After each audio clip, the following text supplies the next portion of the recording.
Mesdames, Messieurs, bonjour, ravi de vous retrouver pour cette nouvelle édition du JT Cultures et Marchés. Nous commencerons cette émission avec l'accélération au Brésil des semis de maïs dits safrina. Safrina car ils interviennent juste après la récolte de soja.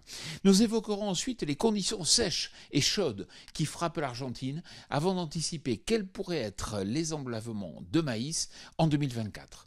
Enfin, nous ferons un focus sur les exports records de l'Ukraine. Au Brésil, février est un mois stratégique. En effet, les conditions climatiques doivent être favorables aussi bien pour les récoltes de soja que pour permettre les semis de maïs dits safrina.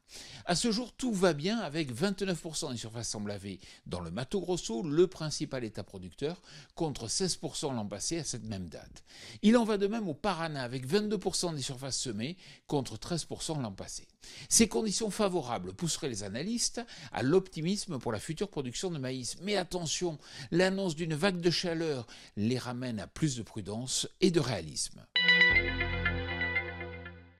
Vous le savez, comme le Chili, l'Argentine subit un épisode de sécheresse depuis plusieurs semaines, avec des températures souvent supérieures à 40 degrés Celsius. À peine 36% des surfaces de soja sont jugées en bonnes ou excellentes conditions, contre 55% il y a seulement 2 semaines. Cela pourrait donc faire chuter les estimations de production, qui restent paradoxalement toujours proches de 50 millions de tonnes, donc quand même très supérieures aux 25 millions de tonnes de l'an passé. Les semis de maïs et de soja devraient débuter en mars aux États-Unis, mais l'écart de prix pourrait inciter les agriculteurs américains à préférer le soja.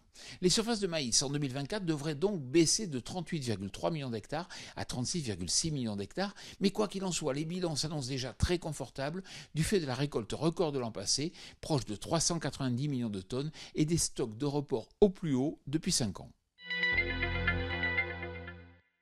6,9 millions de tonnes, c'est le volume d'export ukrainien au mois de janvier, dont 5,3 millions de tonnes de céréales et 1,6 million de tonnes d'oléagineux.